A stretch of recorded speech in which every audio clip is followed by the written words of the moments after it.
একসঙ্গে তিন তালাক দেওয়া আশদ্দুল হারাম, সাইরো মজহবে হারাম, কোরআনে করিম মতো হারাম, গুনায় কবিরা, আকবরুল কবাইরুল লাহান গুনা। এক দ্বিতীয় কথা, সর্বভারতীয় মুসলিম পার্সোনাল ল বোর্ডর আলিম হলে এখানে হানফি, শাফি, হাম্বলি, বেরেলি, রামপুরি, দেওবন্দি, সালাফি হল মতাদর্শর আলিম হল আসেন। এগুলো অনুরোধ করছেন যে এই তালাকর যে পবিত্র জায়জ বিধান, যেটায় অনেক সময় মানুষের প্রাণ রক্ষা করে, অ্যাসিড নিক্ষেপ করা থাকি, আত্মহত্যা থাকি, আগুন দি জ্বালা বা জ্বালানি থাকি মানুষের বাঁচাইবার পথ রাখছে, উভয়ের আলাদা করা।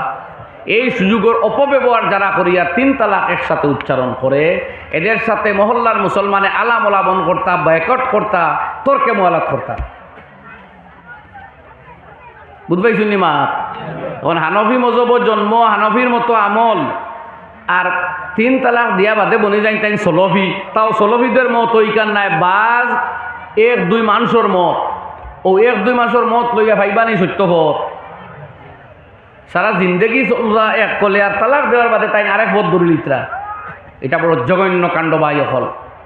এর লাগি বিয়ার আগে সাবধান, যেদিন বিয়া করবা ওদিন তালাক ফাউরিলিও, যেদিন বিয়া করবা এদিন তালাক ফাউরিলিও হো ইনশাআল্লাহ। আর বিবাহিত হলেও আইস থাকি তালাক ফাউরিলাও হো ইনশাআল্লাহ। গুছা উঠলে মাথা বাদ দিলাও না, মানে গোড় থাকি স্ত্রী বার করিতায় না তুমি বার হইতায়, কিতাবে লেখছে তুমি বার হইতায় বেটি না, আর বেটিরে গোড় দেওয়া ফোর, তোমার গোড় থাকা ফোর নাই, বন্ধ গিয়ে থাকো না, আর ইমাম সাহর দ্বারা যাও গিয়ে যাও। আর কিতাবে এক মশওয়ারা দিছেন ওলামায়ে কেরামে লেখছেন, স্বামীয়ে স্ত্রীর উপরে গুছা করে গোড় ছাড়িয়া যাওয়া যাইজ নাই। আর হয়তো রাত্রিবেলা স্ত্রীর মন নরম হইল, স্বামীরে খুশ করতা, এই বেটা তো গেছে কি ইমাম সাহর দ্বারা ফাইতা খান থাকি শেষ, এখন আর মারতে পারতাম। এখন যদি তিন তালাক দিয়া কেউ হারাম বানায় স্ত্রী, আর কোনো মৌলবী হিসাবে টেকা কিছু খাইয়া নিয়ে বউ গরো দিলা এতে হালাল হইব না। ডোনাল্ড ট্রাম্প ইয়া নিয়ে বউ আপনার গরো দিলা এতে হালাল হইব না, ওইখানে জানা রাখুন যেন দিতা পারবো, তার শক্তি আছে, মগর আপনি আপনার ইমান বাঁচানি লাগবো।